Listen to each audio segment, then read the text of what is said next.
नमस्कार नमस्कार नमस्कार, मेरा नाम है राजीव कुमार बजाज यानी RKB और मैं हूं इस वक्त as usual advocate Pradeep Nambiar ji के साथ। प्रदीप जी नमस्कार। नमस्कार सर, नमस्कार। आप सब लोगों को प्रदीप जी और मेरी तरफ से जय हिंद, जय महाराष्ट्र, जय भवानी, जय शिवाजी, वंदे मातरम। वंदे मातरम। जय हिंद, जय Hind. Pradeep ji, so good news and bad news for the BJP. The good news is that the Aam Aadmi Party and the Congress have not been able to reach an understanding in Haryana. इसका मतलब ये हुआ कि जहाँ तक आम आदमी party का सवाल है, और अभी in all likelihood Mr. Arvind Kejriwal is likely to get bail and there is every possibility that he is going to be campaigning very vigorously in Haryana, so which means the anti-BJP vote might just get divided. At least that is the calculation. Unless the Aam Aadmi Party meets the same fate as the Bahujan Samaj Party met over here in Uttar Pradesh and of course in Vidarbha. Unless that happens. Well, the way things are, I think Congress doesn't require Aam Aadmi Party right now because the way things are, the reports coming and the people, एक wave प्रकार से चल रहा है कांग्रेस के लिए where Haryana is concerned. I don't think it's the best decision for the Congress to leave aside Aam Aadmi Party and go on its own.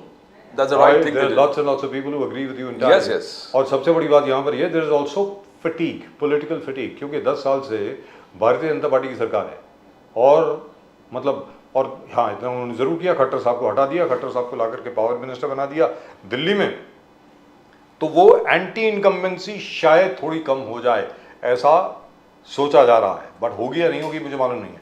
And the problem of course is what took place yesterday here. बवन कुले साहब के जो साहबजादे हैं उस गाड़ी में थे जिससे टक्कर हुई। आदरणीय सम्मानीय गृह मंत्री जी कहते हैं कि वो चला नहीं रहे थे, गाड़ी वो नहीं चला रहे थे। I agree, alright, so but then the point is the BJP is under pressure for no rhyme or reason. Why do these guys do this? मुझे तो ये समझ में नहीं आ रहा कि भारतीय जनता पार्टी के जैसे आदरणीय सम्मानीय कंगना रनौत जी हैं, she is an honourable and respected member of parliament, अब उनको सिखों के बारे में बाकी सब लोगों के बारे में ये सब कहने की क्या आवश्यकता पड़ गई?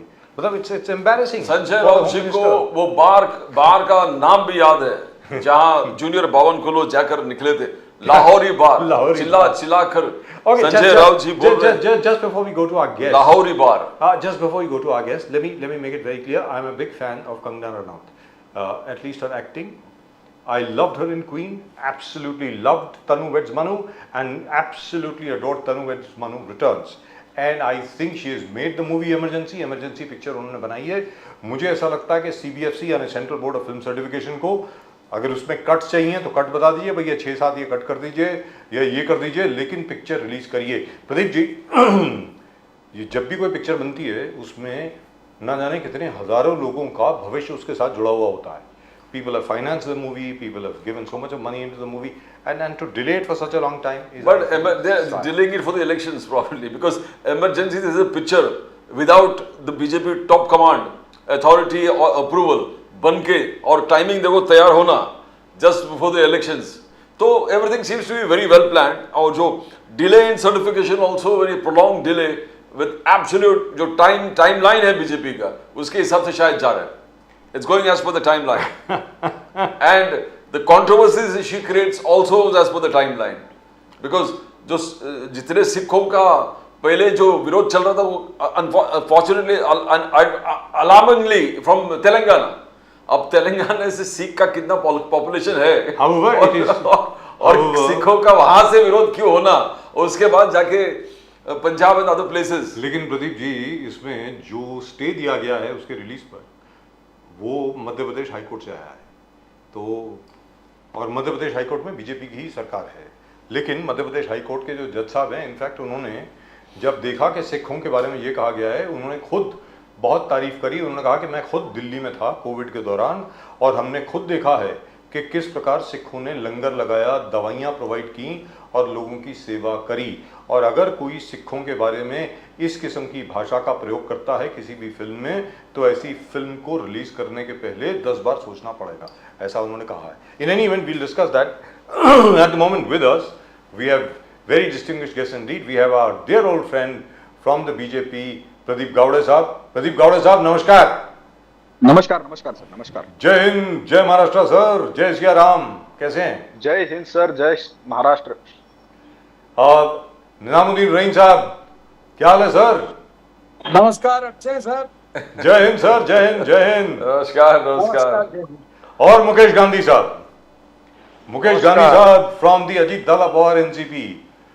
Yes sir. always looking very dapper and nice and very well turned out। मुझे लग रहा है हर रोज सर जो हैं वो स्पा में जाते हैं, अपने आप को बिल्कुल ठीक ठाक करा के आते हैं, मुझे लग रहा है बिल्कुल।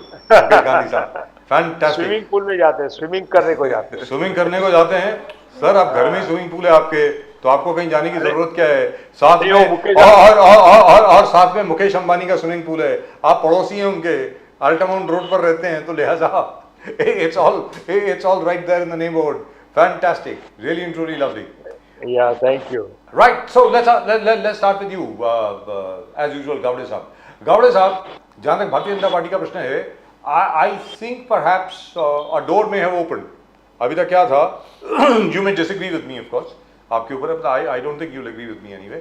हरियाणा में अभी तक ये था कि गेम ओवर है और कांग्रेस की सरकार आ रही है, 90 सीट में से ये अटकलें लगाई जा रही थी कि हरियाणा में कांग्रेस को 70 से 75 सीटें मिल जाएंगी, ये कहा जा रहा था। लेकिन अभी कांग्रेस और आम आदमी पार्टी की युति नहीं हुई है, उससे ऐसा लग रहा है that the BJP is back in the game. Pradeep Gawde साहब, आप जरा बताएं प्लीज। मैं बिल्कुल आवाज, हेलो जी बोलिए सर। नहीं, मैं आपके कहने से बिल्कुल सहमत नहीं हूँ जी।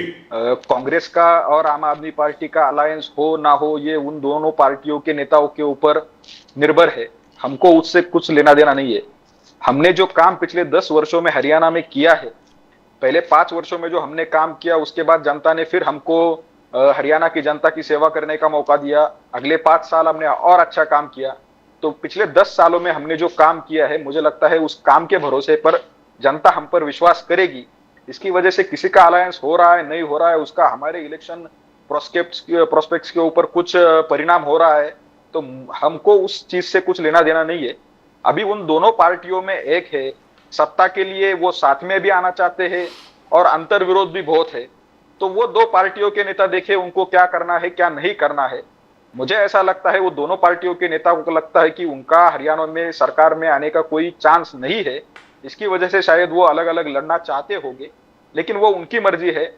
हमने जो काम पिछले 10 वर्षों में किया है, उस काम के आधार पर मुझे विश्वास है कि हम हरियाणा में फिर एक बार लौट के आएंगे। क्या बात है साहब। निजामुद्दीन रहीम साहब, आप बताएं सर, जहां तक हरियाणा का प्रश्न है, अटकलें तो ये लगाई जा रही हैं, जैसे प्रदीप जी भी अभी बोल रहे थे कि जहां तक के कांग्रेस का प्रश्न है, कांग्रेस के लिए बहुत अच्छा होगा अगर वो किसी के साथ अलायंस ना ही करे, अगर नहीं करोगे तो शायद आपकी आराम से मेजोरिटी आ जाएगी हरियाणा में, ऐसा कहा जा रहा है।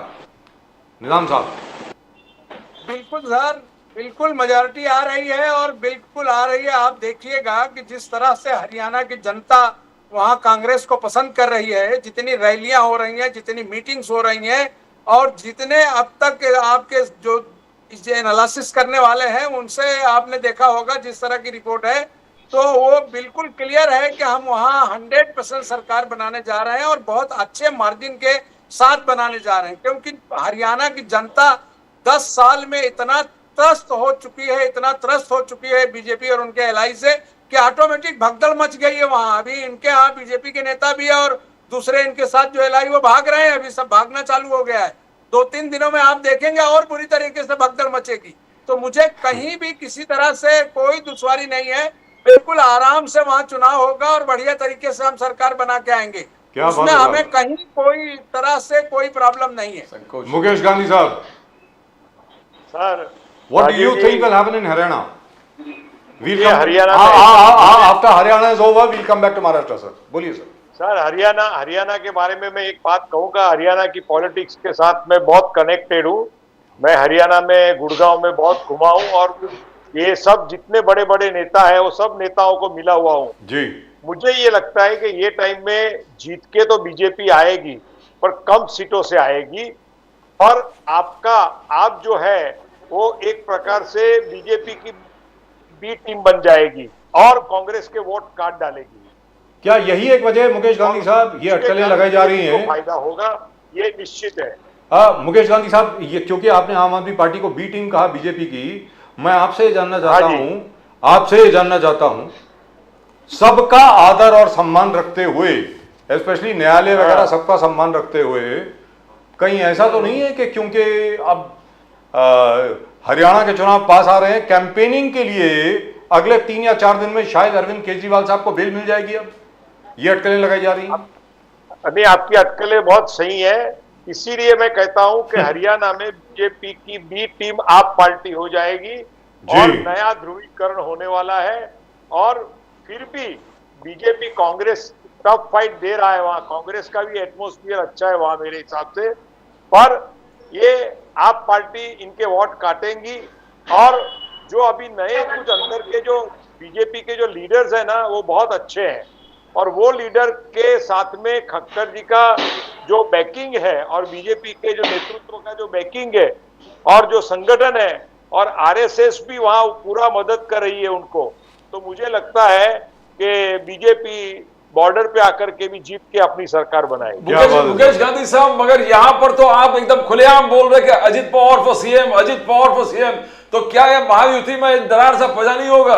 बिकॉज अमित शाह जी और अजित पवार जी का गुप्त मीटिंग हो गया एयरपोर्ट में, हिंदू में क्या छप गया, हिंदू का कोई पेपर में क्या छप गया, अजित पवार जी ने ये बोला कि बिहार मॉडल को फॉलो करो, तो सच्चाई क्या है? Mukesh Gandhi ji, are you pitching for the chief ministership? आप चाहते हो कि Bihar model is already incorporated here, Eknath Shinde ji is the CM, how can Ajit Pawar ji become CM? Mukesh Gandhi साहब सर मेरी बात सुनिए, अभी अमित शाह जी बंबई आए थे जी, तो यहाँ बीजेपी के कार्यकर्ताओं को मिले, वो बात तो हो गई। और बाद में मैं आपको एक प्रसंग बता देता हूँ कि मुंबई समाचार हमारा गुजराती का बहुत बड़ा पुराना पेपर है, न्यूज़पेपर, जिसके 203 साल 203 इयर्स में उसने एंटर की है।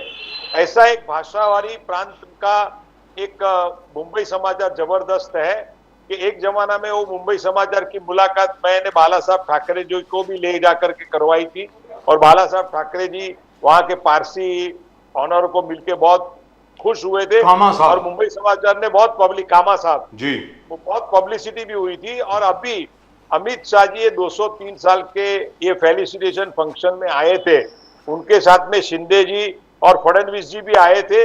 और मैं आपको बोलूं कि अमित शाह जी की लाइफ में जो स्पीच होती है ना, इसमें उनकी पांडित्यपूर्ण स्पीच इतनी लोगों ने सराही है कि YouTube पे पूरी ये, मैंने वहां के नीलेश दवे मुंबई समाचार के एडिटर को बोला है कि YouTube पे पूरी स्पीच आ जाएगी, अभी आग भी गई होगी, तो आप एक बार जरूर सुनना। और दूसरी बात कि अजित पवार जी और इन लोग पहले रात को मिलने वाले थे, पर बाद में रात को कुछ मीटिंग लेट हो गई, इसलिए दूसरे दिन सुबह एयरपोर्ट पे सिर्फ अजित पवार नहीं, पर अजित पवार जी के साथ में शिंदे जी, फडणवीस जी और हमारे तटकरे जी वगैरह और उनके बीजेपी भी कुछ नेता जो थे और प्रफुल्ल पटेल, ये सब लोग वहां अमित शाह जी को मिले हैं। और मिलकर के यहाँ कोई सीएम का दावा हमारे अजित दादा ने किया नहीं है, ये एकदम बोगस बात कांग्रेस ने फैलाई हुई है। और हमेशा Ajit Pawar ji is very practical and he is telling कि जितनी सीटें आएगी और बाद में रिजल्ट के बाद में हम लोग तय करेंगे कि हाईकमांड जो हमारा है युति का, वो अमित शाह जी और वगैरह ये जो नक्की करेंगे और शिंदे जी वगैरह सब मिलके नक्की करेंगे, वो उसको सीएम पद मिलेगा। तो अमित शाह जी कोई रेस में नहीं है और अमित शाह जी के बारे में बहुत प्रकार का इस प्रचार जो होता है ना, रॉन्ग प्रचार आजकल चल रहा है। गावड़े साहब, अजित पवार का ऐसा कोई खुद का दावा नहीं है कि मैं सीएम बनूंगा। प्रदीप गावड़े साहब, व्हाट सब कुछ ठीक है क्या महायुति में? बिकॉज एकनाथ शिंदे जी ने पूरा एनालिसिस करके कहा कि 107 सीट शिवसेना को चाहिए, बिकॉज वो डायरेक्ट यूपीटी से लड़ेगा। और एकनाथ शिंदे जी ने फुल प्रचार भी चालू कर दिया है, जो लाड़की बहन स्कीम में कुटुंब को मिलना शुरू कर दिया और पूरे शिवसेना के कार्यकर्ताओं को बोले कि 1 करोड़ के आसपास घर में जिस प्रकार, तो क्या ये सीएम वापस हम एकनाथ शिंदे को देख रहे हैं, तो बीजेपी का क्या होगा गावड़े साहब? नहीं, हमारे यहाँ पे सब कुछ एकदम ठीक है। महायुति में सीट शेयरिंग के बारे में भी जो हमारी टॉप लीडरशिप है महायुति की, उनकी चर्चाएं चल रही है और हमारी टॉप लीडरशिप उसमें पूरा डिसीजन ले लेगी और इस बारे में एक मत है। जहां तक अभी आपने मतलब एनसीपी के हमारे मित्र प्रवक्ता ने कहा कि कुछ झूठी खबरें फैलाई जा रही है कि अजीत दादा ने सीएम पद के लिए कहा, ये सब झूठी खबरें हैं। हमारे एनसीपी के प्रवक्ता ने अभी उसको क्लियर किया है कि अजीत दादा ने ऐसी कुछ बात नहीं की है। देखिए क्या है, महाविकास आघाड़ी में जो है वो सीएम पद के लिए बहुत झगड़ा चल रहा है। आप जानते होंगे 3-4 दिन उद्धव ठाकरे दिल्ली में जाकर बैठे थे और वहां पे उन्होंने ये मांग की थी कि मुझे सीएम फेस आप डिक्लेयर कीजिए, जिसको कांग्रेस ने नकारा है और एनसीपी शरद पवार गुट ने भी नकारा है। और वहां पे उस चीज की वजह से कांग्रेस में और उनके अलायंस में बहुत झगड़ा है। हमारे यहाँ पे सत्ता के लिए ऐसा कुछ झगड़ा नहीं है। हम तीनों पार्टी की जो लीडरशिप है उसने ये डिसाइड किया है कि विनेबिलिटी के अनुसार इसकी कितनी स्ट्रेंथ है, कौन कहाँ पे चुन के आ सकता है, उस हिसाब से हम सीट शेयरिंग करेंगे और सबको उसमें जस्टिस देंगे। ये पहली बात। दूसरी बात, एकनाथ शिंदे जी हमारे अभी सीएम है, उनके नेतृत्व में हमारी ये सरकार काम कर रही है। ऐसे वक्त में ऐसा होता है कि जिस व्यक्ति के नेतृत्व में आप काम कर रहे हैं उस व्यक्ति के नेतृत्व में ही चुनाव लड़ा जाता है। तो एकनाथ शिंदे जी के नेतृत्व में हम चुनाव लड़ने जा रहे हैं। बाकी सीएम कौन होगा, ये जैसे एनसीपी के हमारे प्रवक्ता ने कहा, वही बात सही है कि इलेक्शन के रिजल्ट के आने के बाद हमारी जो लीडरशिप है, टॉप लीडरशिप, वो उसके बारे में डिसाइड करेगी। हमारे यहाँ पे कोई झगड़ा नहीं चल रहा है। हमारे यहाँ उद्धव ठाकरे के जैसा कोई घोड़े के ऊपर नहीं बैठा है कि मुझे आप सीएम पद का उम्मीदवार डिक्लेयर कीजिए, ये कीजिए, और बाद में फिर कांग्रेस कुछ झूठा सर्वे दिखा के ये दिखा रही है कि देखो शिवसेना को तो मतलब उद्धव ठाकरे फैक्शन जो है उसको 10-15 सीटें मिल रही है, वो तो सबसे छोटी पार्टी बनने वाली है। तो ये अंतर्गत लड़ाई उधर चल रही है, हमारे यहाँ पे ऐसा कुछ नहीं है। निजामुद्दीन जी, आप बेवफाई कर रहे हो। जहां उद्धव ठाकरे जी है, पहले कुर्सी सबसे बड़ा था हर मंच पर उद्धव जी के, फिर कुर्सी लेवल के हो गए, फिर सीएम सीट से जो वादा था उससे मुकर गए। अब सर्वे लेके आए, जैसे प्रदीप गावड़े साहब बोल रहे, सर्वे लेके आए, दिखाए कि उद्धव यूबीटी सबसे कम सीट लेने वाले, तो कैसे सीएम बनेगा। शरद पवार जी भी वही बोले। तो आपने बेवफा क्या अब बोलते हैं जिस पर बिट्रेयल किए है निजामुद्दीन जी, जहां उद्धव जी है। सर ऐसा है कि जो अभी मुकेश जी कह रहे थे, मुकेश जी से पूछिए कैसे कौन सी कांग्रेस के किस नेता ने ये फैलाया प्रचार किया अजीत दादा को मुख्यमंत्री बनाओ, किस कांग्रेसी ने कहा हमसे। झूठ फैलाने का काम झूठ की मशीनरी के गुरु हैं ये सब लोग जो है झूठ की मशीनरी के गुरु हैं, चाहे आदरणीय प्रधानमंत्री जी हो, चाहे अमित शाह हो। इनकी पैदाइश से लेके आखिर तक झूठ में ही रहा है।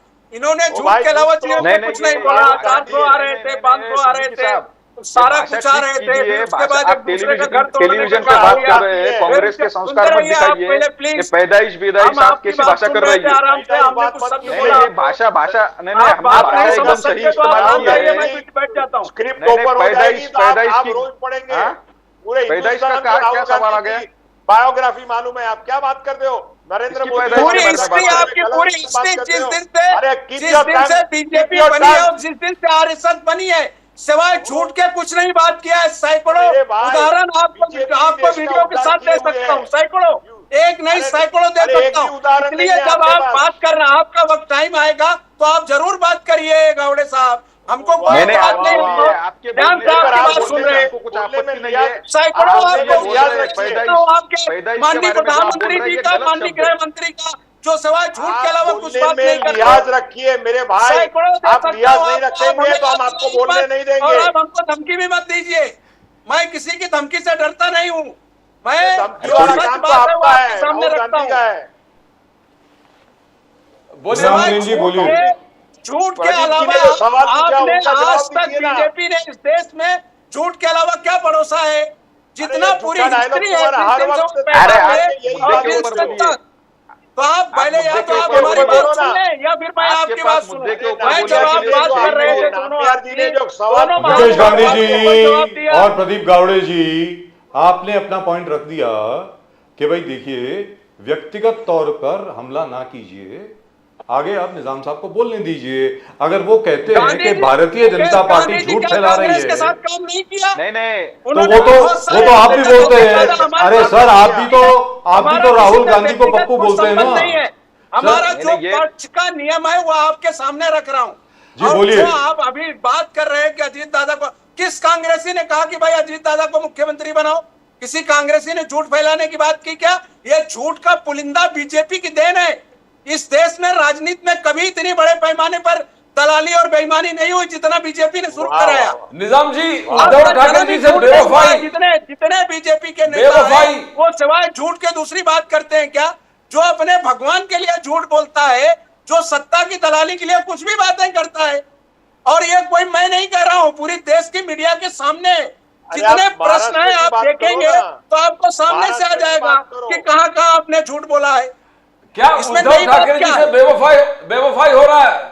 इसमें बेवफाई की क्या बात है? हमारे यहाँ नहीं, जब हम एनसीपी के साथ भी जब गठबंधन में थे, ऐसा नहीं कि एक दो दिन का हमारा पवार साहब का गठबंधन है। अजीत दादा लालच में या जो जेल जाने के डर के मारे उन्होंने जाके फडणवीस साहब के साथ सत्ता बनाई, तो उससे पहले तो हमारे साथी थे ना। 10 साल 15 साल से हमारे साथी राजनीति में रहे हैं और हम सत्ता में हमारे साथ रहे हैं। तो हमारे यहाँ एक सिस्टम है, हमारा ही नहीं, दादा के यहाँ भी यही सिस्टम था जब वो हमारे साथ थे कि जिनके विधायक ज्यादा होंगे उनका मुख्यमंत्री बनेगा। और ये कोई नई बात तो है नहीं। क्या वो जो है हमने किसी को धोखा दिया है? अरे भाई, हम महाराष्ट्र की अस्मिता के लिए चुनाव लड़ रहे हैं, कमीशन लेके अपने देव पुरुषों की मूर्ति तक में तो जो है दलालियां नहीं खा रहे हैं हम।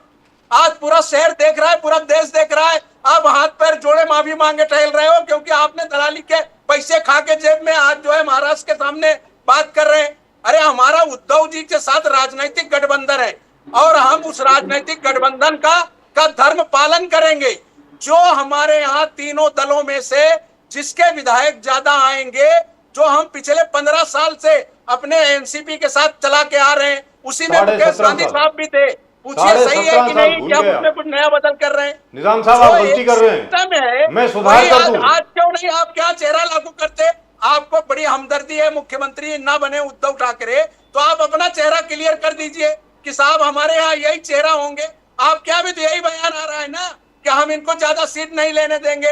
अजीत के साथ मंत्रिमंडल में बैठने पर आपके मंत्री को बदबू आती है, उसको उल्टी आती है। इतनी बेशर्मी की भाषा कभी महाराष्ट्र में आपने सुना मुकेश जी? पिछले 20 सालों से आप राजनीति में टॉप की जगहों पर आप हैं, पूरा प्रदेश आपको जानता है। 20 साल में कभी किसी मंत्री ने इस तरह की भाषा का उपयोग किया क्या? जिस तरह का भाषा मंत्रिमंडल में मुख्यमंत्री उनकी मौजूदगी में ये सब बातें कही गई, तो भाषा का गिराने का स्तर तो आप लोगों ने शुरू कराया ना। ये किसी कांग्रेसी ने कहा क्या? let's go straight across. Let's go to Mr. Pradeep Gawde. एक मिनट निजाम साहब, ये जो आपने रेस किया है, it's a very important point. Pradeep Gawde साहब, बार बार ये खबरें बाहर आ रही हैं कि कैबिनेट मीटिंग के अंदर गाली गलौच हो रही है, ये क्या बात है सर, जरा बताएं। उसके अलावा भी आरएसएस जो जिनके अभी ये चर्चा कर रहे थे मुकेश जी के आरएसएस प्रचार करेगा, आरएसएस खुद कह रहा है कि अजीत दादा को नहीं रखना है हमको कमेटी में। ये तो बीजेपी की मजबूरी है, उसको पता है कि मैं साफ हो जाऊंगा महाराष्ट्र में, मुंह दिखाने लायक नहीं रहेंगे इस चुनाव में ये, इसलिए वो प्रदीप गावड़े जी से पूछते हैं। सर प्रदीप या तो आरएसएस की बात मान ले या बीजेपी की बात मान ले, ये मैं तो नहीं कह रहा हूँ, कोई निजाम साहब, आप बाकी सबको भी तो मौका दीजिए। एक मिनट प्रदीप गावड़े साहब, कैबिनेट के अंदर गाली गलौज क्यों हो रहा है सर? ऐसी खबरें क्यों आ रही हैं बाहर? प्रदीप गावड़े साहब, नहीं, ये बिल्कुल झूठी खबरें है। मुझे नहीं लगा पता मतलब कौन सी खबर कहाँ पे आई कि कैबिनेट में गाली गलौज हुई है। ये बिल्कुल झूठी खबरें हैं और ये ऐसा कैबिनेट में कभी कुछ नहीं हुआ है। कैबिनेट में कुछ विषयों के ऊपर मतमतांतर हो सकते हैं, वो कैबिनेट में ही सॉल्व किए जाते हैं और कैबिनेट का जब निर्णय होता है उसको पूरे तरीके से इंप्लीमेंट किया जाता है। ये हमारी सरकार कर रही है। बाकी ये बोल रहे थे ये उसको क्या बोला, वो उसको क्या बोला, तो बाला साहब ठाकरे कांग्रेस के बारे में क्या क्या बोल रहे थे, तो उनके आज ये तलबे चाट रहे हैं ना, ये नहीं चाट रहे सत्ता के लिए। बाला साहब ठाकरे ने कांग्रेस के बारे में क्या क्या कहा था, तो फिर आज शिवसेना के साथ कैसे है ये? और ऑन द कॉन्ट्री, बाला साहब ठाकरे के बारे में कांग्रेस ने क्या क्या कहा था, शरद पवार जी ने क्या क्या कहा था? हाँ, बाला साहब ठाकरे जैसा तो इनके डिक्शनरी में कम्युनल व्यक्ति कोई नहीं था, तो आज वो एकदम सेक्युलर बन गए ना उनकी शिवसेना। इनके लिए, किसके लिए बनी है? सत्ता के लिए ही बनी है ना। तो सर विचारों में प्रोग्रेस आ गई है, ये कहा जा रहा है that Uddhav Thackeray ji has evolved. ठीक है, उनके अंदर नहीं, उनका जो भी होगा, ये देखिए आप सर अपने विचारों में नहीं, ये आप उसको कुछ भी आप ये जामा पहना सकते हैं कि इसके लिए आए हैं, महाराष्ट्र की जनता जानती है कि 2019 का इलेक्शन होने के बाद किस तरीके से भारतीय जनता पार्टी के पीठ में छुरा फूंककर उद्धव ठाकरे वहां पे गए, सिर्फ सत्ता के लिए गए, उनको मुख्यमंत्री बनना था, जो वहां पे जाके बन गए। और फिर अभी उनकी ये अपेक्षा आज भी है कि उनको वो अलायंस मुख्यमंत्री बनाए। हमारे यहाँ पे किसी भी नेता ने पब्लिकली ये नहीं कहा कि मुख्यमंत्री पद का फेस डिक्लेयर कीजिए या फिर ये मेजोरिटी वाले को मुख्यमंत्री तो बनाना प्रदीप चाहिए, गावड़े माइनॉरिटी साहब, वाले को कहने बनाना का मतलब चाहिए। ये हुआ उनके यहाँ पे बकायदा उद्धव ठाकरे दिल्ली गए, जी जी 3-4 जी दिन दुरुस्त वहां बात। पे बैठे। अब दिल्ली सोनिया में गांधी क्या के- हुआ सो- सर? प्रदीप गावड़े साहब, आप भी तो फिर वही उसके बात कर बाद रहे हैं भी- ना? नहीं, नहीं, उसके प्रदीप बाद गावड़े भी- साहब, उसके प्रदीप बाद गावड़े भी- साहब, प्रदीप गावड़े साहब, आप भी तो फिर वही बात कर रहे हैं ना सर? जो अभी अभी आपने निजाम साहब को बोला कि ये आप गलत बोल रहे हैं। जहां तक आपका खुद का प्रश्न है, आपको कैसे मालूम कि उद्धव ठाकरे जी ने राहुल गांधी और सोनिया गांधी से क्या बात करी? उसकी कोई प्रेस कॉन्फ्रेंस तो हुई नहीं। उन्होंने बाहर आकर के भी ये बताया नहीं कि उद्धव ठाकरे जी खुद गए और उन्होंने कहा कि मुझे मुख्यमंत्री बनाया जाए। ये भी तो अटकलें हैं ना, ये भी तो on the basis of sources, reliable sources, उसके बेसिस पे ये स्टोरीज आई हैं। बताइए सर गावड़े साहब, अब आप बोले प्लीज। नहीं, उसके बाद उद्धव ठाकरे ने जो महाराष्ट्र में आके बात की, उन्होंने ये कहा कि मैं कह रहा हूं सीएम फेस बनाइए, किसी को भी बनाइए लेकिन बनाइए। तो इसका मतलब ये है कि वहां पे डिस्प्यूट सीएम फेस के बारे में है। नहीं, हो सकता है कि उन्होंने शायद शरद पवार जी का नाम लिया हो कि शरद तो पवार जी बनाए को ना। बनाइए मुख्यमंत्री, ऐसी क्या बात है? ऐसा कहा नहीं उन्होंने। नहीं, वो हो सकता है। उन्होंने कहा किसी को भी बनाइए, कोई भी बन आपने सकता है। देखिए, संजय राउत भी वो- बन सकते हैं, जब वो नहीं आपने कहा- निजामुद्दीन नहीं, रहीम एक साहब भी मिनट। बन सकते हैं मुख्यमंत्री। हाँ, ऐसी क्या बनाइए बात है? बनाइए, कोई दिक्कत नहीं है। नहीं, जब उद्धव ठाकरे दिल्ली गए जी। थे तो उस वक्त नाना पटोले के आप भाषण सुनिए, नाना पटोले की उस समय की प्रेस बाइट निकालिए, आप पृथ्वीराज चौहान की निकालिए। उन्होंने तो यही कहा ना कि हमारे पार्टी में ये नहीं एक्सेप्ट होगा। तो अगर बात कुछ चली नहीं रही थी वहां पे सीएम फेस की, तो उन्होंने यहाँ पे क्यों कहा नाना पटोले ने कि नहीं, हम ये नहीं होने देंगे, कांग्रेस इसके लिए तैयार नहीं है? पृथ्वीराज चौहान ने ये क्यों कहा कि हम इसके लिए तैयार नहीं पृथ्वीराज हैं? चौहान जी, और आप जरा एक सेकंड में जरा सा करेक्शन कर दूं sir. I am not disputing what you are saying, you may be absolutely right, आप शायद बिल्कुल ठीक बोल रहे हो। लेकिन पत्रकारों ने नाना पटोले जी से पूछा, पृथ्वीराज चौहान साहब से पूछा कि क्या उद्धव ठाकरे जी वहां पर इसके लिए गए हैं? तो उन्होंने ये कहा कि जिसके ज्यादा एमएलए होंगे उसी का मुख्यमंत्री बनेगा। That was it. So we are also speculating on every end. It is not as if only the Congress is speculating. तो मुकेश गांधी साहब, आपके मुताबिक ये अजीत दादा पवार का जो अभी अभी ये सामने आई है बात, और दूसरी चीज जो कि ऑर्गेनाइजर में न जाने कितनी मर्तबा, और उसके बाद आरएसएस के इंद्रेश कुमार जी, यहां तक के मोहन भागवत जी खुद, जबकि उन्होंने अजीत दादा पवार का नाम नहीं लिया, मानता हूं, उन्होंने सबने ये कहा कि अजीत दादा को साथ में नहीं लेना चाहिए था, लेने की जरूरत नहीं थी।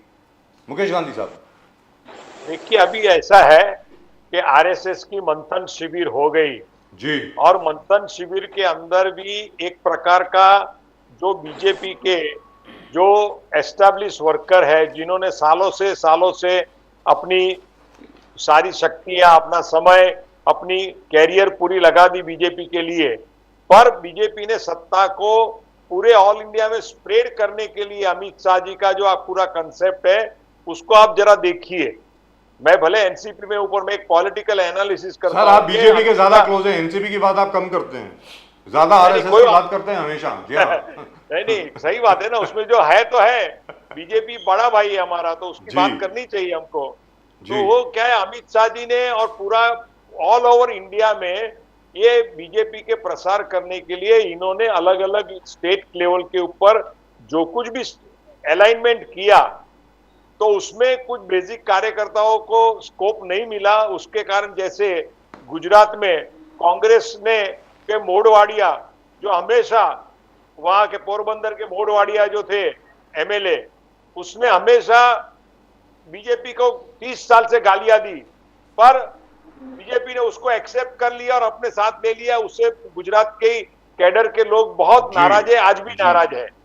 अभी एक बात सुनिए कि ऐसे ही अजीत पवार जी के केस के अंदर आज तक अजीत पवार जी एनसीपी में शरद पवार जी के साथ में थे, और शरद पवार जी हमेशा बीजेपी का विरोध करते थे, बीजेपी शरद पवार जी का विरोध करते थे। तो उसकी इफेक्ट जब अजीत पवार जी को इन्होंने लिया, तो एक प्रकार के आरएसएस के कैंप के कुछ लोगों ने ऐसा बताया कि अजीत पवार जी को नहीं लिया होता तो अच्छा होता। पर मैं आज की बात कहता हूं, मैंने अमित शाह जी के मुंह से सुनी हुई बात है कि Ajit Pawar is the asset for this UT government. ये एसेट है। बट मुकेश गांधी जी, आपने आरएसएस के बात छेड़े, आपने छेड़ा राहुल गांधी जी।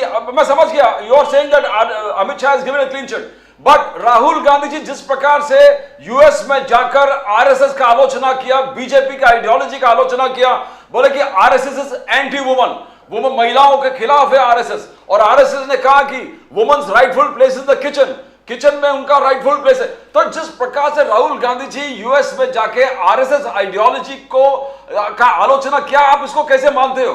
I'll come back to Gawde साहब एंड निजामुद्दीन जी। नहीं, हाँ सर, मुझे जवाब देने दीजिए। हाँ बोलो मुकेश जी। आरएसएस राष्ट्रीय स्वयंसेवक संघ जो है वो कोई कॉम्युनल लॉबी नहीं है, कॉम्युनल संगठन नहीं है। ये राष्ट्र उत्थान के निर्माण का और सेवा का काम करने वाली एक संस्था है। और वो संस्था के बारे में आज तक कांग्रेस के कितने कांड हुए, दिल्ली में से लेकर के पूरे हिंदुस्तान में सब लोगों को मालूम है। और दूसरा कि जितना सम्मान हमारे हिंदू धर्म में सनातनी लोग जितना स्त्रियों को सम्मान देते हैं, उतना कांग्रेस और मुसलमान लोग स्त्रियों को सम्मान देते हैं क्या? मेरा पहला प्रश्न है। और Rahul Gandhi is not the authority to talk against the RSS. वहां के अमेरिका की लॉबी में मैं भी खुद अमेरिका गया हुआ हूं, मेरे वहां लेक्चर्स भी हुए अलग अलग जगह के ऊपर। वहां लोग आरएसएस को अप्रिशिएट करते हैं। केरला में इतना बड़ा फ्लड आया अभी, तो आरएसएस के लोगों ने जाकर के वहां सेवा दी और उनको आगे आने के लिए बोलिए मुकेश जी। व्यवस्था चाहिए थी, तो भी वो कांग्रेस और मुस्लिम लीग ने नहीं दी उनको अरेंजमेंट करने के लिए। इतने ये लोग आरएसएस के सामने, ये Rahul Gandhi and Congress party are prejudice.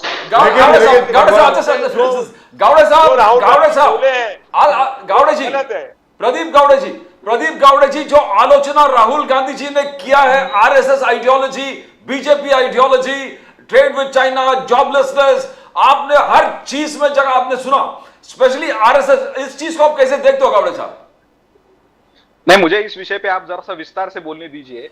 हाँ बोलिए। राहुल गांधी जी ने विदेश में जाकर भारत की बदनामी करने का जो काम किया है वो बहुत ही निंदापूर्ण है।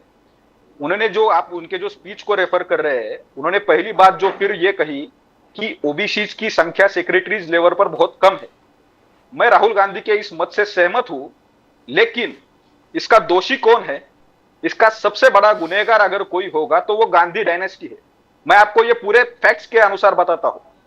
1954 में काका कालेरकर कमीशन का रिपोर्ट आया था। उसने पहली बार ओबीसी को रिजर्वेशन देने की बात की थी। उस वक्त अगर नेहरू ने ओबीसी को रिजर्वेशन दिया होता तो शायद आज ओबीसी का रिप्रेजेंटेशन अच्छा होता। तो नेहरू जी ने काका कालेरकर कमीशन आने के बाद भी ओबीसी को रिप्रेजेंटेशन नहीं दिया। कॉन्स्टिट्यूशन में आर्टिकल 340 है जो ओबीसी के अपलिफ्टमेंट के बारे में बात करता है। नेहरू जी ने उसके बारे में कुछ नहीं किया। उसके बाद मंडल कमीशन आया। मंडल कमीशन के ऊपर भी इंदिरा गांधी ने कुछ नहीं किया, राजीव गांधी ने कुछ नहीं किया। अगर मंडल कमीशन को कांग्रेस ने इंप्लीमेंट किया होता तो शायद ओबीसी को बेनिफिट और पहले मिल जाते थे और ओबीसी का रिप्रेजेंटेशन बढ़ता था। लेकिन इन्होंने ये कुछ नहीं किया। उसकी वजह से अगर ओबीसी का कहीं पे रिप्रेजेंटेशन कम है तो उसके जो दोषी है नेहरू है, उसके बाद इंदिरा गांधी है और राजीव गांधी है, क्योंकि उन्होंने काका कालेरकर कमीशन, उसके बाद मंडल कमीशन को इंप्लीमेंट नहीं किया। उसकी वजह से अगर ओबीसी का रिप्रेजेंटेशन अगर कहीं पे कम है तो उसके दोषी राहुल गांधी की जो परदादा है, दादी है और पिता है, ये लोग है। उसके लिए राहुल गांधी ने देश की माफी मांगनी चाहिए। लेकिन गावड़े साहब एक मेन पॉइंट तो आप भूल गए। एक मिनट मुझे सर भूल गए, इसी के बारे में एक चीज भूल गए ना आप, छोटी सी बात।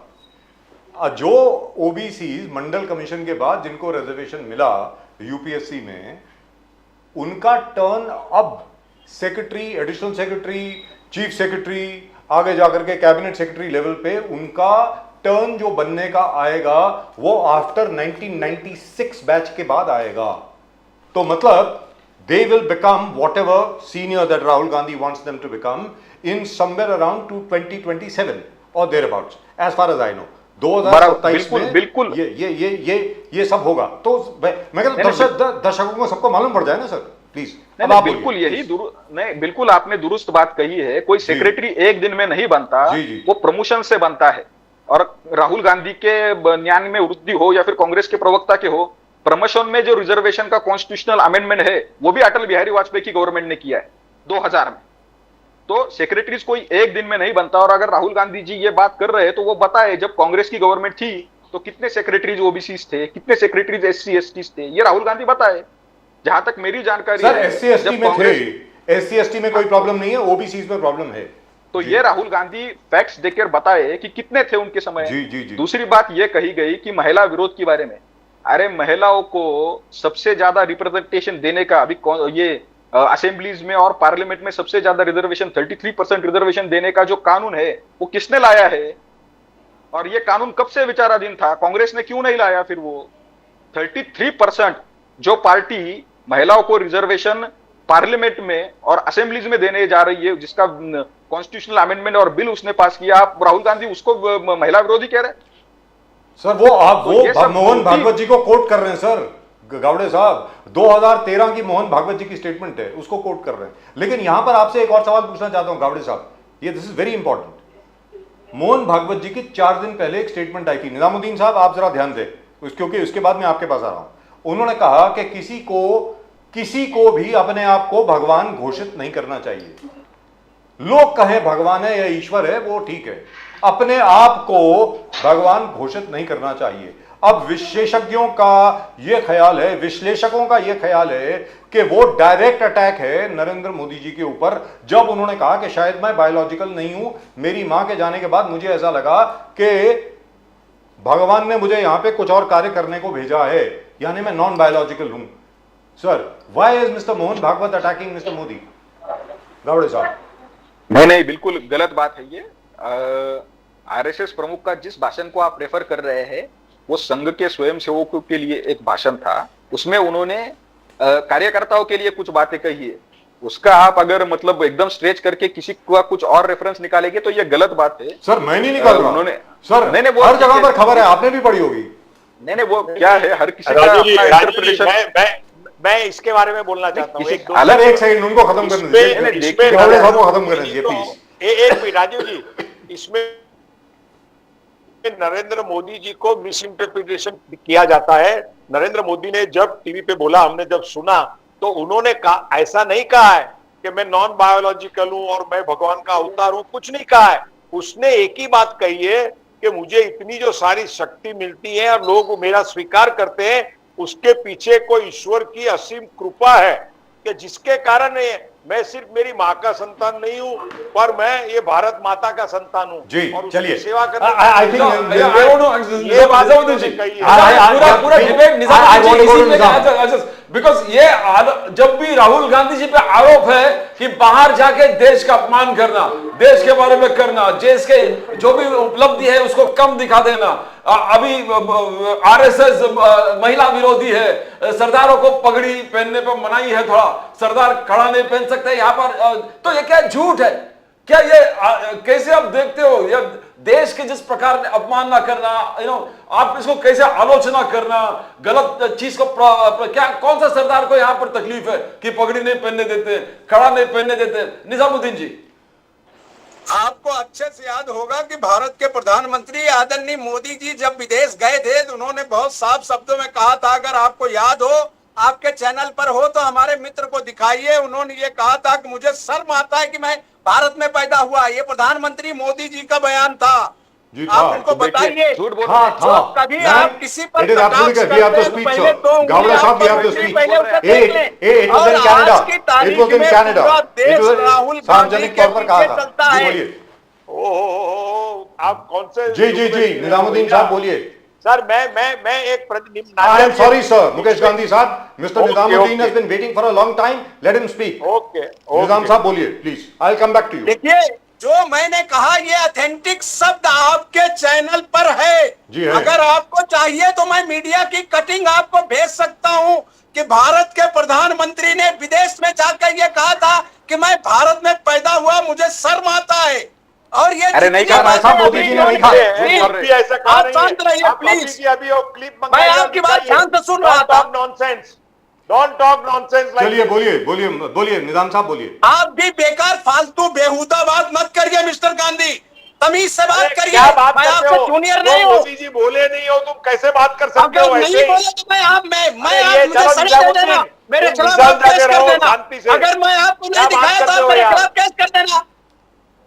अच्छा आप मेरे सरदार वाली खिलाफ बात केस कर देना अगर मैं झूठ बोल यार रहा हूं तो। सरदार निजामुद्दीन जी आप सरदार झूठी बात क्यों करते हैं? आप हमको हमको धमकी देके दिखा सकते हैं? अरे ये मिस्टर कांग्रेस गांधी, वालों ने, ये कांग्रेस अरे, वालों ने अरे, सरदारों अरे, को, ये बात पगड़ी किया पहनने करिए। वाले राहुल सरदारों गांधी को को निजामुद्दीन जी, चुन चुन यहाँ कर पर कौन से सिखों पर पाबंदी है कि वो टर्बन नहीं पहन सकते, कड़ा नहीं पहन सकते? 10 साल हमारे साथ सरकार में रहे और झूठी और धमकी देने की बात मत करना। निजामुद्दीन जी, सिखों का नरसंहार किसने किया था? कौन सा सिखों का नरसंहार किसने किया था? निजामुद्दीन जी, मैं आपको रिस्पेक्ट से बात करता हूँ, निजामुद्दीन जी, इज्जत निजामुद्दीन देता हूँ का आपको। नरसंहार किसने किया था? आप बोलिए, अच्छे बोलिए, जानकार बोलिए। हैं, लेकिन आप ये सिखों का बेहुदा नरसंहार भाषण किसने मत किया था? करिएगा। और ना मुझे कभी सिखों का आप इस तरह नरसंहार की किसने चैलेंज किया करिए। था? मैं कभी झूठी बात नहीं करता, जो बात मैं करता हूं, चिल्ला मिस्टर चिल्ला गांधी, अरे आप झूठी उसका बात कर प्रूफ दे रहे हैं, सकता हूं राहुल मैं। गांधी झूठ बात कर रहे हैं। राहुल गांधी के साथ आप चेले झूठी चिल्ला बात कर रहे हैं। चिल्ला जब के मैं झूठ बात बोलते हैं। कर रहा हूं तो आप चुप सुनिए। जब आप बात कर रहे थे मैंने कांग्रेस के लोगों ने सिखों का नरसंहार किया था और आज राहुल गांधी पगड़ी की बात कर रहे हैं। Let me tell you, clarification, gentlemen, clarification. When Mr. Modi, Honorable Prime Minister Mr. Modi had gone to South Korea, to Seoul, this is, I'm quoting from the Mint, from the Hindustan Times and from the Times of India. You can check it out. I will send it to you. There was a time when people used to feel what sin have they committed in their past life which has resulted in taking birth in India. हमने कौन सा पाप किया है कि हमारा जन्म भारत में हुआ? ये प्रधानमंत्री जी मोदी जी ने कहा। ये मोदी जी ने कहा कि लोग ये सोचते थे कि पिछले जन्म में हमने कौन सा पाप किया था कि हमारा जन्म भारत में हुआ। ये स्पेसिफिक कोट है मोदी जी का सियोल में, कोरिया में, साउथ कोरिया। उसका जी, उसका रेफरेंस क्या पर सर? नहीं, उसका रेफरेंस ये सर, देखिए he said it. Let's be very clear. Sir, Mukesh Gandhi साहब, प्रदीप गावड़े साहब, जब राहुल गांधी को आप इनका एक सेंटेंस उठा करके कोट करते हैं तो आप रेफरेंस को कॉन्टेक्स्ट नहीं देते। ना लेट मिस्टर निजामुद्दीन स्पीक। आप सब लोग कितनी देर तक, 15 मिनट तक बोलते रहे। निजाम साहब did not interrupt you. I think we should respect him. Nizamuddin ji वो जो सिखों के बारे में बोला, मोस्ट इंपॉर्टेंट, सिखों के बारे में जो राहुल गांधी जी ने कहा कि पगड़ी पहनने पर पाबंदी है। सर, कब पाबंदी थी? पाबंदी है, ये कहां पर है? इस देश में तो नहीं है निजामुद्दीन। सिखों का नरसंहार कांग्रेस वालों ने किया था। सर निजाम साहब, सिखों के ऊपर कब पाबंदी, सर पाबंदी कब लगी बताइए ना सर। ये राहुल गांधी जी ने कैसे कह दिया? ये समझ में नहीं आया। देखिए, जहां प्रॉब्लम्स हैं इस तरह की, क्योंकि सिखों को जिस तरह से बीजेपी के लोगों ने सताया, जिस तरह उनके लिए प्रॉब्लम क्रिएट किया, जब आया तो इस तरह अरे की क्या बोल चीजें रहे हैं जहां आप? होती है उस पर बात होती है। अरे सिखों और का ये नरसंहार जिन आपने चीजों पर किया है। बात करते हैं, इनको आपके खुद नेता को पता उसमें नहीं सम्मिलित होता थे। कि ये जो बातें हो आपके चुकी है नेताओं ने उसको पगड़ी ये पहनने मानने को वाले तैयार सिखों को नहीं काटा होते। है। अभी थोड़ी देर पहले ये मुसलमानों का इशू उठा रहे जी। हैं। हमारे डिबेट में आज के सब्जेक्ट में मुसलमानों का कोई मुद्दा नहीं था। गांधी जी मुसलमानों को ढो रहे हैं। अरे आप जब कभी बात करिए तो आप देश की बात करिए ना। आप सिखों करिए सिखों जो पर आप कर रहे हो, दो मिनट सामने बोलिए दिख रहा है, ना वो बात निजामुद्दीन करिए जी। ना। सीख के कड़ा और सीख के पगड़ी, उस पर कभी यहाँ कुछ पाबंदी आए हैं क्या इस देश में? I think Mr. Rahul Gandhi has been influenced by Kangana Ranaut, I think, perhaps. Nizamuddin जी, आप बोलना चाहे नहीं, तो। मैंने वो स्टेटमेंट नहीं सुना, लेकिन मैं आपको ये दावे से कह सकता हूं कि बड़े पैमाने पर सिखों को जब ये प्रॉब्लम्स आई है तो बहुत सारे 84 में 1984 में आई थी जी, 84 में आई किसने की थी? 84 में 4,500 एक्चुअली 8,000 सिखों का नरसंहार हुआ था दिल्ली उस में। दंगे की उसमें कोई दो राय नहीं। जो हालात जो है सो है। दंगे के आपने देखा था, उस दंगे में जो केसेस हुए, जो जेल बंद हुआ, कांग्रेस किसी को बचाने नहीं गई कि अगर कोई लीडर उसमें इन्वॉल्व था उसको जेल हुई, सबको बचा और वो दे रहे थे जेल आप। में है और केस लड़ रहा है। किसी भी आदमी को छोड़ने के लिए जो बीजेपी के करतूत है, जो बीजेपी करती है कि अपराध करके आ जाओ, उसे छोड़ अरे दो। राजीव गांधी ने उसका रेपिस्ट समर्थन को किया था। आप जो हत्याएं हुई, रेपिस्ट को राजीव गांधी ने बुलाकर उसका समर्थन उसके किया था। गले में आप माला बात कर रहे हैं। डालकर आप स्वागत राजीव करते गांधी हैं। जो देश ये का क्या भारत की पंतप्रधान था, उस संस्कृति वक्त है? राजीव गांधी ने ये उसका भारत समर्थन की किया था। संस्कृति है क्या? सिखों के नरसंहार तो का चलिए, उपयोग एक मिनट, पंतप्रधान जो थे, सर, राजीव वो गांधी बहुत ने पुरानी समर्थन बात हो गई किया है। था। ये भारत की आपके संस्कृति अरे, है। प्रदीप कि गावड़ा बेटियों साहब। का रेप होने के बाद वो जब छूट कर आता है तो माला पहना के वो आरती करके उसका स्वागत करते हैं। ये भारत की संस्कृति है। अरे ये प्रदीप भारत गावड़े की साहब, संस्कृति एक और मिनट, चीजें बता देंगे। अरे एक मिनट भैया, तो इस एक तरह मिनट, एक का मिनट, व्यक्तिगत जेंटलमैन, चरित्र 1 पर मिनट। आप निजाम हाथ साहब, एक बड़ा लाने से सीरियस बेहतर सवाल। है कि पहले अपने गिरेबान को आप झांक कर देखो कि आपके नेता क्या कर रहे हैं। तो निजाम रोज साहब, क्या घटनाएं हो रही हैं आपके देश के खिलाफ, निजाम आप साहब, देखो कि क्या कर रहे हैं आप। निजामुद्दीन साहब, जिस तरह से आप नेशनल टैलेंट को निजामुद्दीन तबाह रहीम कर रहे हैं साहब, देश में, जिस तरह से आप जातवाद में लोगों को बांटने का काम कर रहे हैं, कौन वो कर सब रहा है? आपके सामने आ हर रहा बात है। में लोगों आपने की किया जात पूछ रहा है। सर, यूपी में आपने किया, 2017 में किया, 2017 में किया, 2019 में भी किया। आपके राजभर साहब ने यह कहा कि सारी जातें एक तरफ, 3 जातें एक तरफ, और वो कौन 3 जात थी? जाटव, यादव, मुसलमान। लेकिन उसके बारे में कभी बाद में बात करेंगे। लेकिन फिलहाल निजामुद्दीन साहब, प्रदीप जी ने आपसे एक सवाल पूछा, वेरी इंपॉर्टेंट, कि बाहर जाकर के राहुल गांधी हमेशा, चलिए वो भारत सरकार के खिलाफ कुछ बोलते हैं, लेकिन असल में अगर आप भारत सरकार के खिलाफ बोलोगे तो भारत के खिलाफ ही बोल रहे हो ना, नंबर 1। उसका आप जवाब हमेशा देते हैं कि मोदी जी ने शंघाई में यह कहा और सियोल में यह कहा। तो क्या राहुल गांधी जी के नेता नरेंद्र मोदी हैं? मतलब जो मोदी जी करेंगे वही राहुल गांधी जी करेंगे? निजाम साहब बताइए। बिल्कुल बिल्कुल ये नहीं है कि मोदी जी ने क्या किया करते हैं उसका जवाब राहुल गांधी नहीं देते। राहुल गांधी उन सवालों को उठाते हैं जिससे जो देश हित में है, जिन चीजों को लेकर वो जनता के बीच जाते हैं। राहुल गांधी कभी मीडिया से डर के भागते नहीं है। राहुल गांधी प्रेस कॉन्फ्रेंस करने से नहीं बचते। राहुल गांधी जनता का जवाब देने जनता के बीच जाते हैं। मोदी जी की तरह भगोड़े नहीं है कि वो मीडिया से भागते हैं, संसद में बात करने से भागते हैं, लोगों से संवाद करने से भागते हैं। राहुल गांधी लोगों के बीच जाकर उनके सामने रहकर खड़े होकर बात करते हैं देश में। और देश तो है, आज की तारीख में कांग्रेस जो है वो जागरूक जरूर हो गई है, इसमें कोई दो राय नहीं है। मुकेश गांधी साहब, you wanted to say something before I interrupted you. अब आप बोलिए सर, प्लीज बोलिए। मेरी एक ही बात कहनी है कि राहुल गांधी को पॉलिटिकल अपोजिशन करना उनका धर्म है, वो लीडर है, अपोजिशन के लीडर है जी। पर उनको ये सारी बातें जो करनी थी तो उन्होंने इंडिया में प्रेस कॉन्फ्रेंस करके नहीं की। तो उससे फर्क पड़ता है। उनको मालूम है कि मैं अमेरिका जाके करूंगा तो मेरे ऊपर कोई केस नहीं लगेगा। इनके कारण वो हमेशा फॉरेन में जाते हैं तो हमारे देश के खिलाफ, प्राइम मिनिस्टर के खिलाफ। Sir, legally that is not correct. I have an advocate sitting here. I have an advocate sitting here. Pradeep Nambiar ji is an advocate. If Mr. Rahul Gandhi's statement is made available and it is available on Indian platforms, media platforms, he is liable in India also. आज की तारीख में कोई फर्क नहीं पड़ता sir. अगर आप दिल्ली में बोले, टिम्बकटू में बोले, मुंबई में बोले, चेन्नई में बोले, न्यू जर्सी में बोले, या सैन फ्रांसिस्को में बोले, या जोहानिसबर्ग में बोले, अब the whole world has become a global village. Everybody is liable. Sir, he is liable. So you can file a case against him today, please. नहीं, उनके ऊपर ट्रायल केस करना चाहिए। और आज गिरिराज सिंह जी ने जो मिनिस्टर ने जो बोला है, गिरिराज किशोर के ऊपर, सॉरी गिरिराज सिंह के अपना ये एमपी के जो चीफ मिनिस्टर थे शिवराज सिंह चौहान ने जो बोला कि राहुल गांधी के ऊपर राजद्रोह का केस लगना चाहिए जी। अगर ऊपर गुजरात में करते क्यों नहीं सरकार? गुजरात में पटेल का आंदोलन हुआ तो उस वक्त हार्दिक पटेल के ऊपर राजद्रोह का केस लगा, उसको जेल में डाला गया। तो मैं बीजेपी के लोगों को कहना चाहता हूं कि आप सिर्फ टीवी पे बोलो मत, उन पे ऊपर राजद्रोह तो करिए। सरकार आपकी है सर, किसने रोका है? और गावड़े साहब, क्या आप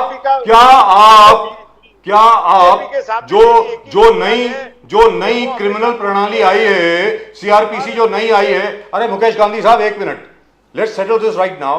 प्रदीप गावड़े साहब, क्या आप देशद्रोह का केस राहुल गांधी साहब के खिलाफ करने वाले हैं? गावड़े साहब फ्रॉम द बीजेपी। हेलो, हाँ बोलिए सर।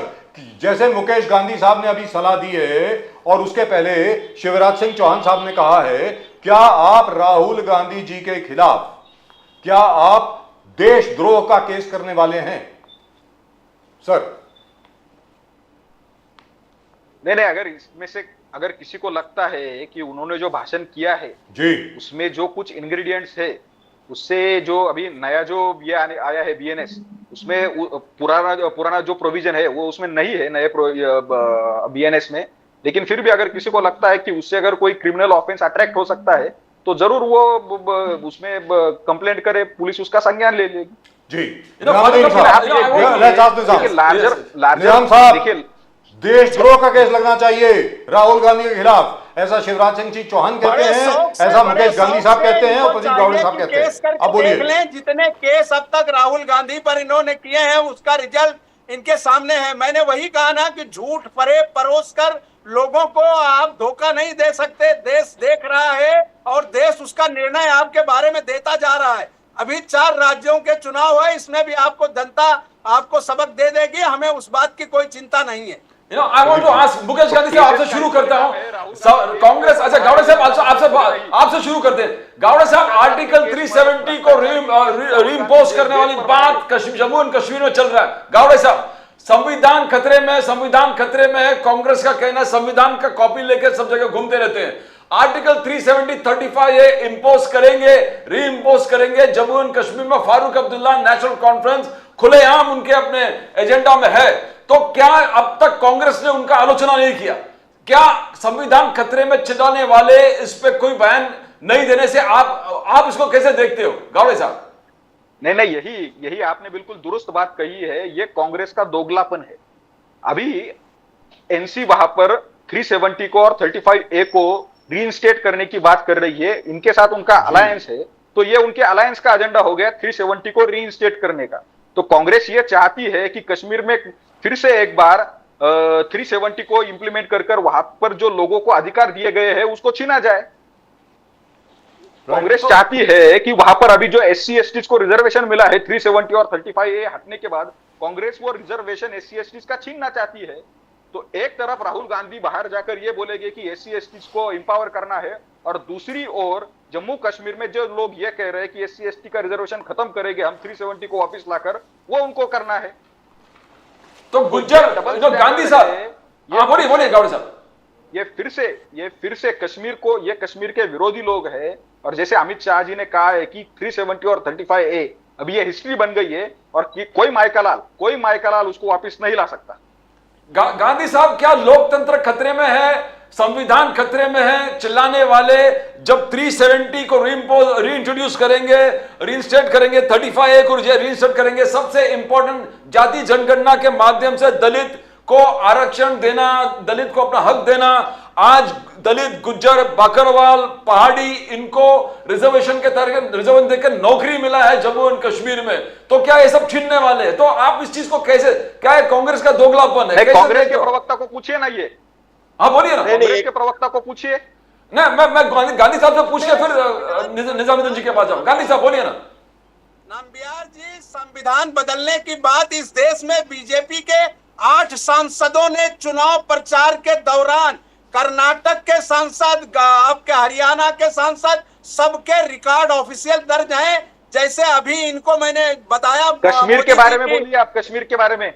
मैं जो सुन लीजिए जो आपने कहा वो जवाब दे रहा हूँ। आर्टिकल 370 के बारे में आपने बात की कि हमसे वो बातें आप जान लें कि आपने जिन लोगों की बातें आप कर रहे हैं कश्मीर में, आज कश्मीर के 4000 से ज्यादा स्कूल बंद हैं।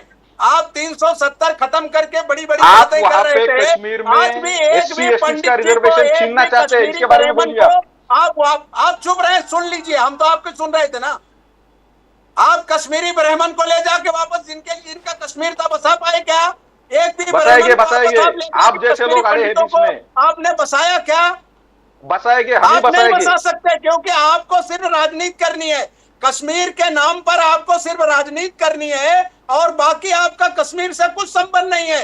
आपने जो है मुफ्ती महबूबा के साथ सरकार बनाई, आपने फारूक अब्दुल्ला के साथ सरकार बनाई। आप हर जगह जब मलाई खाने का है तो आप सारा अंदर ले लीजिए, फिर वो कोई भी भ्रष्टाचार में डूबा हो या आतंकवाद में डूबा हो, सत्ता अगर आपको मिलती है तो आप सब समझौता करते हैं, और जब ब्राह्मणों को बसाने की बात आती है तो आप गायब हो जाते हैं। भैया तो निजामुद्दीन जी, जाति जनगणना के माध्यम से राहुल गांधी जी दलित, पिछड़े, आदिवासी को न्याय देने वाले थे। आज आर्टिकल 370 हटा के दलित, गुज्जर, बकरवाल, पहाड़ीज को कांग्रेस की देन है, और आगे भी जिनका जो अधिकार होगा, जिस दिन सेंसेक्स होकर आएगा पार्लियामेंट में, मगर कश्मीर में कैसे होगा? अगर फारूक अब्दुल्ला जीतते हैं तो ये सब हटा देंगे। फारूक अब्दुल्ला फारूक अब्दुल्ला कह रहा है कि मैं सब हटा दूंगा, रिजर्वेशन जॉब है वो हटा दूंगा, पाकिस्तान से डायलॉग करूंगा। ये संसद हटाती है, ये संसद हटाती है। संसद में जब बहुमत आएगी तब डिस्कशन होगा। कोई राज्य सरकार जो है वो कोई चीज नहीं हटाती, राज्य सरकार इम्प्लीमेंट करती है। अगर आपका संसद में बहुमत आ गया तो आप हटा देंगे आरक्षण को, उस पर जरूर बात कर लेंगे। सर आरक्षण नहीं, आर्टिकल 370। नहीं, कश्मीर में जो अभी SC/ST को रिजर्वेशन मिला है वो हटाने की बात कर रहे हैं। सबको अभी आपने पिछले 10 सालों में कोई रिजर्वेशन लाया ही नहीं है। जब आप महाराष्ट्र में रिजर्वेशन, कश्मीर में किसने रिजर्वेशन दिया? महाराष्ट्र में मराठा समाज को रिजर्वेशन किसने दिया? कश्मीर में दलित, गुज्जर, बकरवाल, पहाड़ी को रिजर्वेशन सरकार ने दिया है निजामुद्दीन जी। तो क्या फारूक अब्दुल्ला वापस आके इसको हटाएंगे? दलित भाई को दूसरे सारे रिजर्वेशन, पहले के OBC, ये सारे रिजर्वेशन ऑलरेडी इम्प्लीमेंट हैं। जब किसने दिए? वो रिजर्वेशन का विरोध कर रहे थे तब भी गुजरात में रिजर्वेशन था। Gentlemen, this is for our viewers a very small fact. At the moment, Jammu and Kashmir is a union territory. The final authority rests with the Lieutenant Governor. Even if Dr. Farooq Abdullah wants, suppose he wins, which I doubt very much. अगर मान लीजिए doctor Farooq Abdullah जीत भी जाते हैं तो आप जीतने के बाद भी उनके पास अथॉरिटी नहीं होगी इसको रिमूव करने की। Let's be very clear, he is not empowered to do so. Let's be very very clear. So irrespective of whatever he might say, and as far as Dr. Farooq Abdullah is concerned, I don't trust him at all.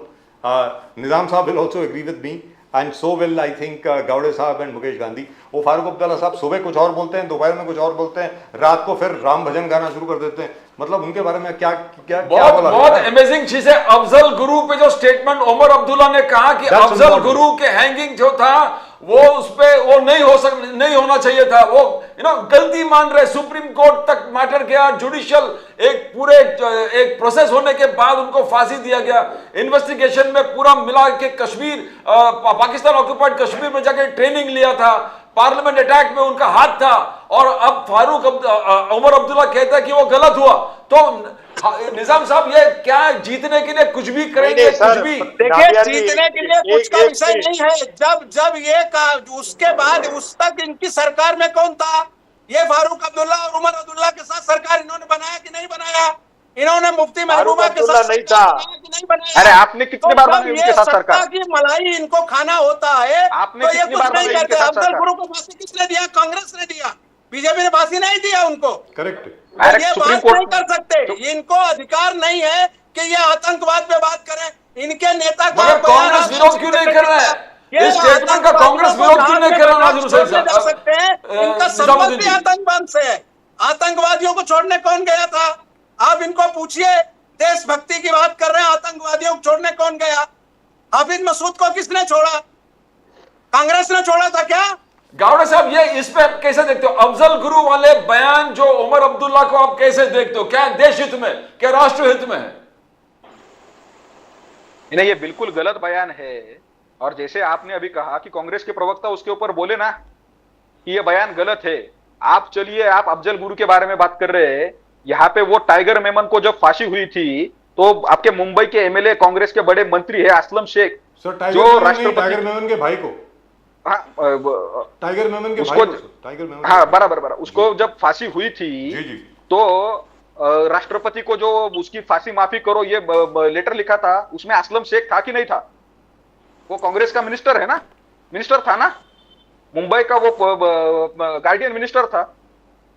तो ये अफजल गुरु छोड़िए, ये मेमन ये सभी के पक्ष में हमेशा ये लोग रहे। But that is unfair. Very frankly speaking, it's being very very unfair on the part of Dr. Umar Abdullah अभी उसको रेज करने के लिए, क्योंकि देखिए साहब, again we discussed this yesterday also. Afzal Guru and SAR Jilani both, they got ample opportunities.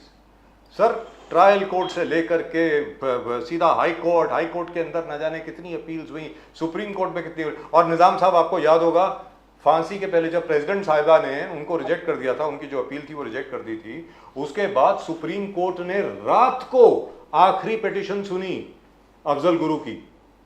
they opened up till after midnight just to try and stop the hanging, but the Supreme Court did not find anything new. So I think it's unfair on the part of Umar Abdullah साहब to talk about it right now. मुझे ऐसा लग रहा है। और एक बार फिर बता दें कि निजामुद्दीन साहब जो हैं वो नेशनल कॉन्फ्रेंस के Spokesperson नहीं है, लेकिन फिर भी है ना, उनका अलायंस है। Alliance. अलायंस है सर। सर आपके भी तो अलायंस पार्टनर है महाराष्ट्र में, पता नहीं क्या क्या बोलते रहते हैं सर। ये भी तो देखिए ना, ऐसी क्या बात है।